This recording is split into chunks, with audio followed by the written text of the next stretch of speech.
কলকাতা থেকে ৫৮ কিলোমিটার দূরে হুগলি জেলায় অবস্থিত পুণ্যতীর্থ তারকেশ্বর। সারা বছর জুড়ে এই শিব মন্দিরে ভক্তদের প্রচুর সমাগম হয়ে থাকে। আর শ্রাবণ মাস, শিবরাত্রি, গাজন উৎসবে লক্ষ লক্ষ ভক্তদের সমাগম সম্পর্কে আমরা সবাই অবগত। আমার কোনো দিন এই মন্দিরে যাওয়ার সুযোগ হয়নি, কিন্তু সেদিন হয়তো মহাদেবের ডাকেই যাওয়ার সুযোগ হলো। মনের ভিতর এক্সাইটমেন্ট নিয়ে সকালে পৌঁছে গেলাম হাওড়া স্টেশন। আমি আর অর্পণ চললাম ৫ নম্বর প্ল্যাটফর্মে। এখানে সকাল ৯:৫৫ হাওড়া আরামবাগ লোকাল দিয়েছে।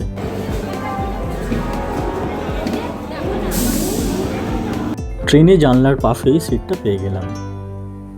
অ্যাকচুয়ালি আমাদের বাসটা হাওড়াতে আসতে অনেকটাই লেট করেছিল, আর তাই আমাদের ৯টা বাসের ট্রেনটা আমরা মিস করি। আর তারপরেই ৯:৫৫ আরামবাগ লোকালটা ধরলাম, আর এটা তারকেশ্বর পৌঁছাবে প্রায় 11:30টার দিকে। হাওড়া থেকে তারকেশ্বর 57 কিলোমিটার, আর যেতে সময় লাগে 1.5 ঘন্টা। তো চলুন এই জার্নিটা শুরু করা যাক।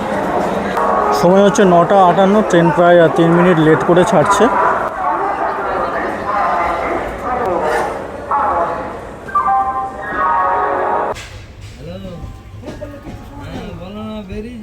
এই দিকে চলেছে হাওড়া পুরী বন্দে ভারত। এই ট্রেনটা প্রায় 4 ঘন্টা লেট করে যাচ্ছে। যাই হোক, আমাদের ট্রেন ধীরে ধীরে নিজের গন্তব্যের দিকে এগিয়ে চলেছে। এই হলো শেওড়াফুলি স্টেশন, আর কিছুক্ষণ পর পৌঁছাবো তারকেশ্বর।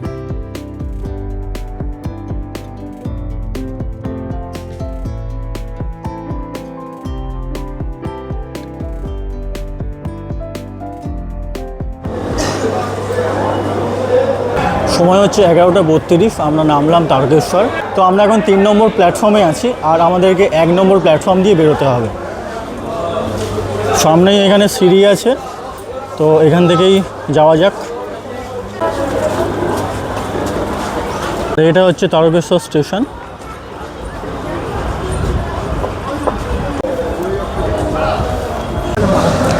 আর প্ল্যাটফর্মে নেবেই এখানে আপনারা অনেক পান্ডার সম্মুখীন হবেন। এখানে অনেক পান্ডারা আপনাদের হাঁকডাক করবে মন্দিরে যাওয়ার জন্য। তো এখান থেকে আপনারা সেই বুঝে যেতে পারেন, অথবা ডাইরেক্ট মন্দিরে গিয়েও পান্ডা জোগাড় করতে পারেন। স্টেশনের বাইরে টোটো স্ট্যান্ড, আর টোটো স্ট্যান্ডে এখান থেকে 10 টাকা করে মন্দির যাওয়ার জন্য নেয়। আর এখান থেকে মন্দির একটুখানি পায়ে হাঁটা পথ, তাই আমরা হেঁটেই চলে যাব। কিন্তু আপনারা যদি বয়স্ক মানুষ আসেন, তাহলে আপনারা এখান থেকে টোটো নিয়ে যেতে পারেন। এদিকে স্টেশন, আর একদম সোজাসুজি যে রাস্তাটা চলে গেছে, এখান থেকে এগিয়ে যেতে হবে মন্দিরের দিকে। স্টেশন থেকে সামনের দিকে এগিয়ে আসলে এখানে দেখা যাবে কেসি ঘোষ দোকান, আর এই দোকানের ডান দিক থেকেই হচ্ছে ঢুকে যেতে হবে মন্দিরের দিকে।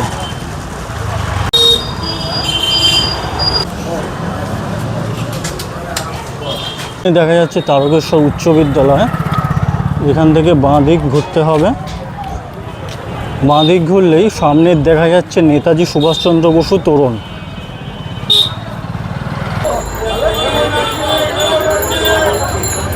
একদম তোরণের ওপর মহাদেব বিরাজমান।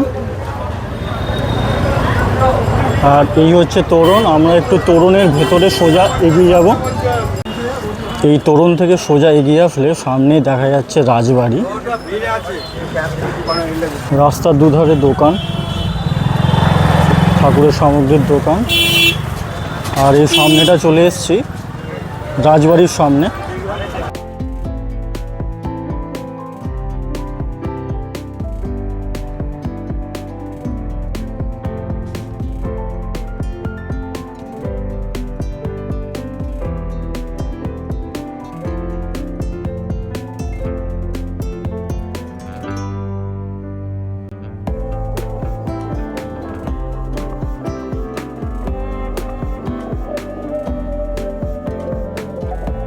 এবার ডালা নিয়ে নিতে হবে।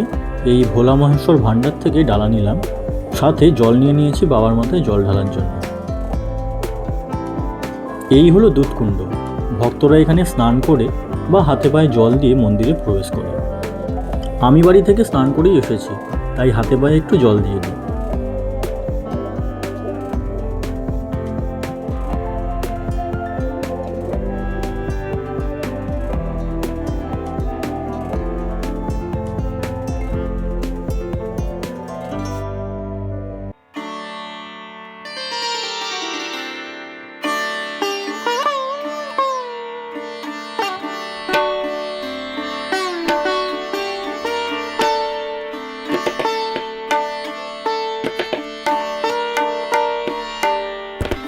এটি মূল মন্দির। মন্দিরের ভিতর ফটোগ্রাফি অ্যালাউ নেই।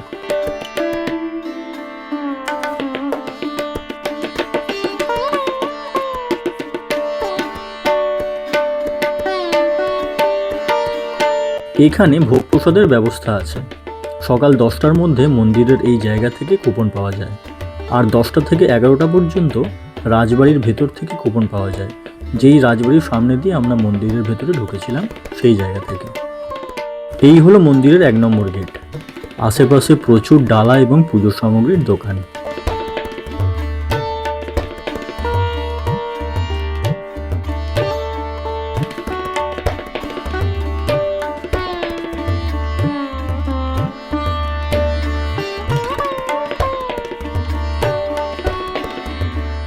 বন্ধুরা, আমাদের পুজো দেওয়া হয়ে গেছে। খুব ভালোভাবে এবং সুষ্ঠুভাবে পুজো দিলাম আর বাবার মাথায় জল ঢাললাম। আর আমরা টোটাল 251 টাকা দিয়ে পুজো দিলাম। যাই হোক, আমরা এখন মন্দিরের আশপাশটা ঘুরতে ঘুরতে চলে এসেছি পার্কিংয়ের জায়গাতে। এই পার্কিংয়ের জায়গাতে যারা বাইক বা সাইকেল নিয়ে, যারা কাছে থাকে সাইকেল নিয়ে, বা যারা একটু দূরে বাইক নিয়ে আসছেন, তারা এখানে এসে পার্কিং করতে পারবেন। আর পার্কিং মূল্য 10 টাকা প্রতি ঘন্টা। আর যারা 4 চাকা নিয়ে আসবেন, 4 চাকারও পার্কিং আছে এর ঠিক উল্টো দিকে। সেই জায়গাটাও আপনাদের দেখিয়ে দিচ্ছি।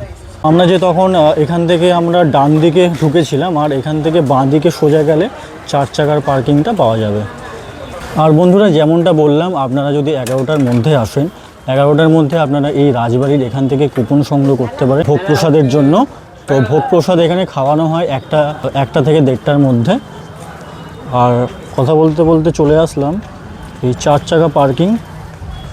এইখানে আপনারা যারা গাড়ি নিয়ে আসছেন, এখানে 4 চাকা পার্কিং করতে পারবেন। এই একদম এখানে এই রাজবাড়িটা আছে, রাজবাড়ির ঠিক অপোজিটে।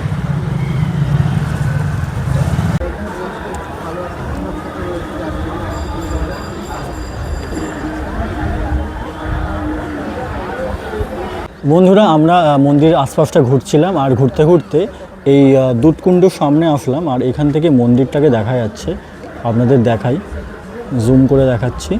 এই দেখুন কি সুন্দর অপূর্ব লাগছে।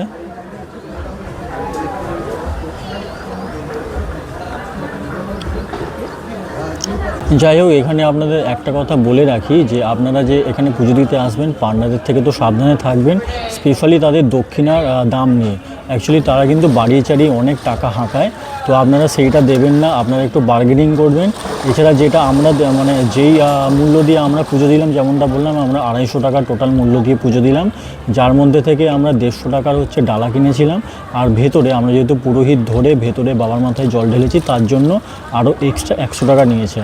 তো আমাদের প্রথমে ওই শুধু বাবার মাথায় জল ঢালার জন্য 500 টাকা বলছিল, কিন্তু আমরা সেটাকে কমিয়ে, আমরা জানতাম না, আমি আর অর্পণ দুজনেরই এখানে হচ্ছে প্রথম পুজো দিতে এসেছি, তাই দুজনেই জানি না যে কীরকম কী এখানে দক্ষিণা নেয়। তো যাই হোক, আমরা টোটাল 250 টাকা দিয়ে পুজো দিয়েছি, কিন্তু যেটা দেখলাম যে পুরোহিত বা ডালার দোকানে কিন্তু আপনাদের অনেক টাকা হাঁকাবে, তো আপনারা একটু বার্গেনিং করে পুজোটা দেবেন। তো আমাদের যেহেতু প্রথম এক্সপিরিয়েন্স ছিল এখানে আসার, তাই আমরা জানি না দক্ষিণার ব্যাপারটা। তো আপনারা যারা জানেন, আপনারা যারা এখানে ডেইলি আসেন বা খুব ইউজ টু এখানে আসা, তো তারা আমাকে কমেন্ট করে জানান যে আপনারা কত টাকা দক্ষিণা দিয়ে বা কিভাবে আপনারা পুজোটা দেন, আমাকে কমেন্ট করে জানাতে পারেন। তো বন্ধুরা, এখন সময় হচ্ছে দুপুর 1:30, দুপুরের সময়। এবার আমাদের লাঞ্চটা করতে হবে, আর লাঞ্চ করে এবার বাড়ি ফিরবো। আর হ্যাঁ, আপনাদের আর একটা কথা বলে দিই, আপনারা যারা দূর থেকে আসবেন, এখানে কিন্তু থাকারও ব্যবস্থা আছে, অনেক যাত্রী নিবাস আছে, পান্থশালা আছে, আপনারা সেখানে থাকতে পারেন। অনেকে হাফবেলাও থাকতে পারেন। আর 300 টাকা থেকে আপনারা প্রায় 600-700 এইরকম মূল্যের হোটেল পেয়ে যাবেন। আর মন্দিরের আশেপাশেই আর স্টেশনের কাছেই অনেক এরকম হোটেল আছে।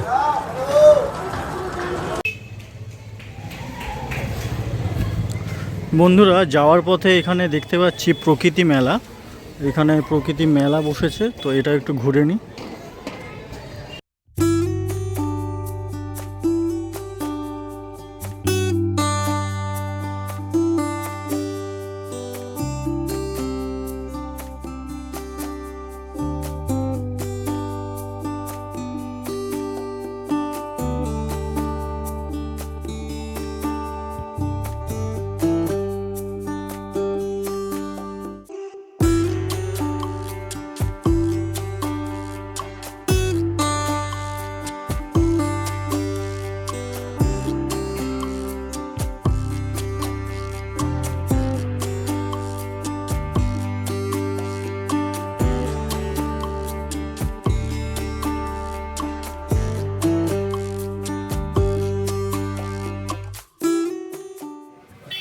দুপুরে লাঞ্চ করার এই একটা হোটেল পেলাম।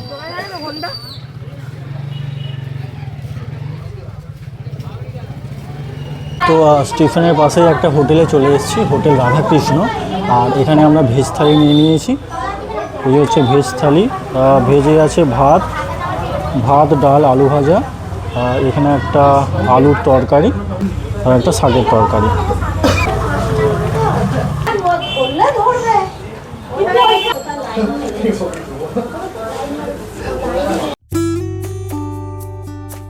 এবার তারকেশ্বরকে গুড বাই করে রওনা দিচ্ছি বাড়ির দিকে।